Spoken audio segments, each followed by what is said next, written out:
Everything unbolted, which is your shock and your sway bar link.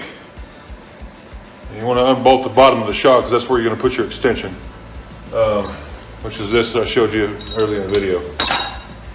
Then make sure, like I said, make sure your jack is underneath your axle. That way it'll hold the weight of the axle, but then it'll just lower it down for you.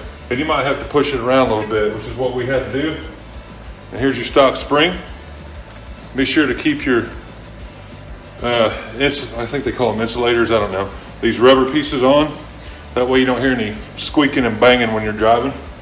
So anyway, you can see that, you get the glare off, that Torch Off-Road logo. It needs to be right side up with the part number there. This space here goes down on your axle on the top of it, which is where this used to sit. And then your coil spring will sit on top of your spacer here like so. And there's your lift.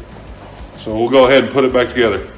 Here's your leveling kit spacer for the rear coils. Coil spring mount on your axle on the factory position.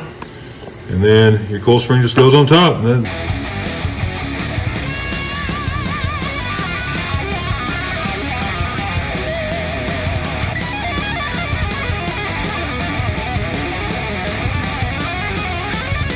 springs back in now with the spacer in it. Now I just went ahead and started raising the axle back up a little bit, and we're just going to reconnect our sway bar link and our bottom bolts on our shock absorber.